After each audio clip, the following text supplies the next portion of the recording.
नमस्कार, जय माता दी, हर महादेव, जय राधे कृष्णा। धनु राशि की एक और वीडियो में आप सभी का स्वागत करते हैं। आज का वीडियो धनु राशि वालों के लिए बहुत ही महत्वपूर्ण रहेगा। जैसा कि आपने थंबनेल में देखा है, 9 फरवरी से 12 फरवरी किस तरह नसीब बदलेगा, किस प्रकार तकदीर बदलने जा रही है। यानी आज का वीडियो धनु राशि वालों के लिए बहुत ही महत्वपूर्ण रहेगा। कौन से ग्रह करेंगे राशि परिवर्तन और उनका आपके जीवन पर कैसा प्रभाव रहेगा। धनु राशि के स्वामी होते हैं गुरु। तो वीडियो को शुरू करने से पहले कमेंट बॉक्स में पूर्ण भक्ति भाव से जय गुरुदेव, जय माँ लक्ष्मी अवश्य लिखें। आपकी सभी मनोकामनाएं पूर्ण होंगी।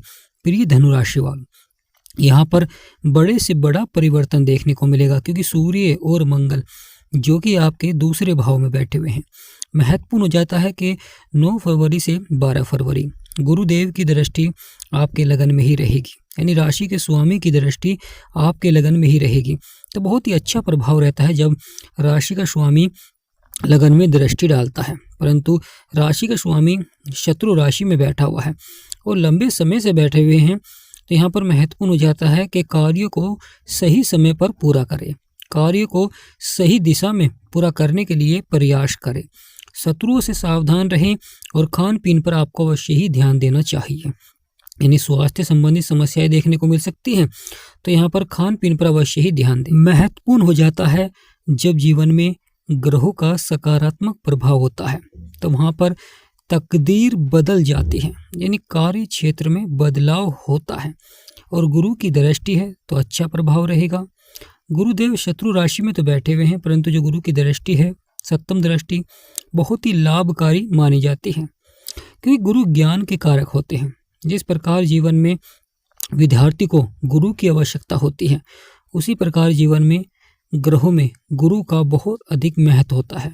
इसलिए गुरु यानी बृहस्पति देव को गुरु की उपाधि दी गई है। जो बृहस्पति देव हैं उन्हें गुरु की उपाधि दी गई है, इसलिए गुरु कहा जाता है। महत्वपूर्ण हो जाता है आपका दूसरा भाव, जहाँ पर ग्रहों के राजा सूर्य और वहीं मंगल जो कि ग्रहों के सेनापति हैं। ज्योतिष शास्त्र में सूर्य को राजा कहा गया है, क्योंकि राजा की तरह ही प्रभाव देते हैं। यह व्यक्ति के आत्मविश्वास को बढ़ाते हैं। सूर्य पिता के कारक भी बनते हैं। और महत्वपूर्ण हो जाता है जब सूर्य सकारात्मक होते हैं तो सफलता देखने को मिलती है जीवन में।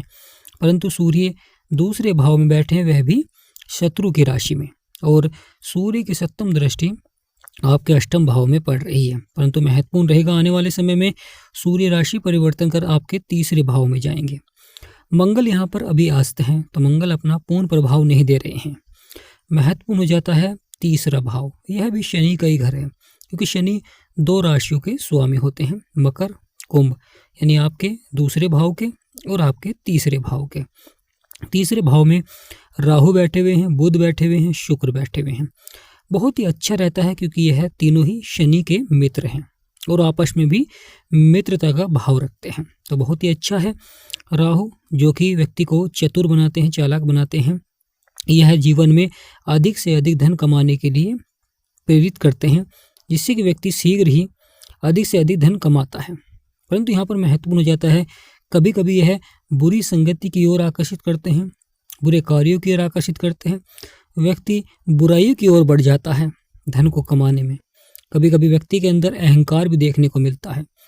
परंतु महत्वपूर्ण हो जाता है यहाँ पर बुध का विराजमान होना, जो कि बुद्धि और वाणी के कारक हैं, ताकि आप सही दिशा में कार्य कर सकें। और शुक्र जो कि सौंदर्य के कारक हैं, माँ लक्ष्मी का आशीर्वाद बनता है। यानी शुक्र जब आपके तीसरे भाव में विराजमान है, तो यहाँ पर अच्छा प्रभाव देखने को मिलेगा, क्योंकि यहाँ पर महत्वपूर्ण हो जाता है तीनों की युक्ति से अब आप सही दिशा में प्रयास करेंगे और कहीं ना कहीं सफलता भी देखने को मिलेगी।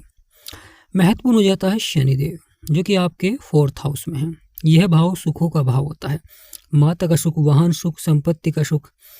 यहाँ पर महत्वपूर्ण हो जाता है धैर्य और संयम, क्योंकि शनि गुरु के घर में है, तो यहाँ पर आपको धैर्य और संयम बनाकर रखना चाहिए।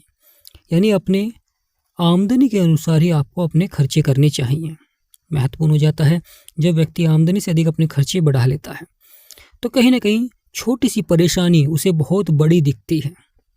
तो यहाँ पर आपको खर्चों पर नियंत्रण रखें और जो भी आप वस्तु खरीदना चाहते हैं वह एक बजट के अनुसार ही खरीदें। महत्वपूर्ण हो जाता है आपका पंचम भाव, जो कि मंगल का ही घर है। मंगल का घर है और मंगल यहाँ पर अस्त चल रहे हैं और मंगल की यहाँ पर दृष्टि भी है। मंगल की अपने घर पे भी दृष्टि है और मंगल यहाँ पर अस्त चल रहे हैं। और अस्त ग्रह पूर्ण प्रभाव नहीं दे पाता है, यानी पूर्ण अच्छा प्रभाव नहीं दे पाता है। कहीं ना कहीं उतार चढ़ाव रहता ही है। कभी संतान की शिक्षा को लेकर चिंताएं होती हैं, कभी जीवन में कार्य क्षेत्रों में उतार चढ़ाव, प्रेम संबंधों में उतार चढ़ाव। महत्वपूर्ण हो जाता है आपका छठा भाव, जहाँ शनि की दृष्टि है और यह शत्रु और रोग का भाव होता है।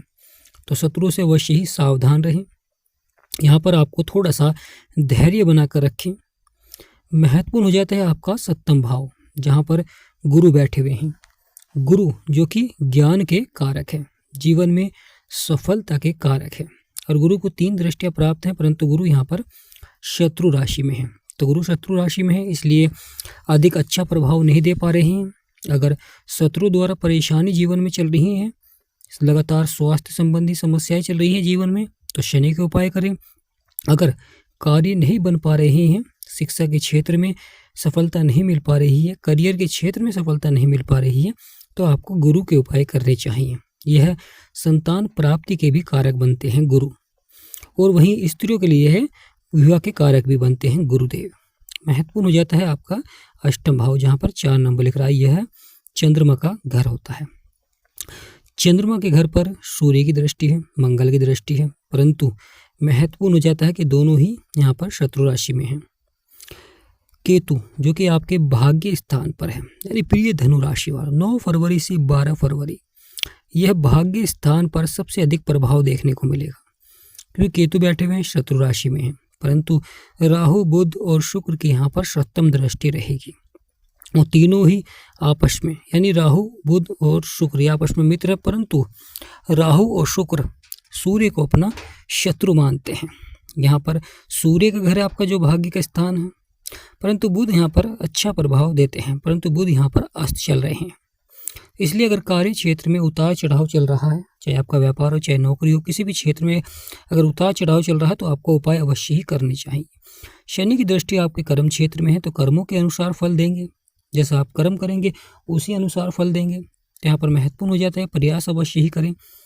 आपका 11वां भाव जो कि शुक्र का ही घर होता है, आय और लाभ में बहुत ही अच्छा प्रभाव देखने को मिलता है। तो महत्वपूर्ण हो जाता है कि यहाँ पर भी गुरु की दृष्टि है, गुरु की पंचम दृष्टि, तो यहाँ पर अच्छा प्रभाव देखने को मिलेगा। अगर आप गुरु के उपाय करेंगे, गुरु का सकारात्मक प्रभाव बनेगा। आपका 12वां भाव जो कि खर्चे नुकसान का भाव होता है, सबसे अशुभ भाव माना जाता है। तो प्रिय धनु राशि वाला, यह आने वाला समय बड़ा ही महत्वपूर्ण रहेगा। 9 फरवरी से 12 फरवरी लगातार ग्रहों का गोचर होगा। सूर्य भी राशि परिवर्तन कर आपके 3रे भाव में आएंगे और यहाँ पर शत्रु की राशि में आएंगे। और जो पहले से ही ग्रह विराजमान है, राहु और शुक्र, यह भी सूर्य के शत्रु हैं। तो यहाँ पर देखना है कि कैसा प्रभाव देंगे जब सूर्य आपके 3रे भाव में आएंगे। तो प्रिय धनु राशि वाले, वीडियो को लाइक और चैनल को सब्सक्राइब करें, ज़्यादा से ज़्यादा वीडियो को शेयर करें। हमारा समझाना आपको सार्थक लगा है, वीडियो आपको अच्छी लगी है तो कमेंट बॉक्स में यस लिखें। अगर आपकी परेशानियां हैं, समस्याएं हैं, तो आप हमें कमेंट कर सकते हैं। जय माँ लक्ष्मी, हर हर महादेव, जय राधे कृष्ण।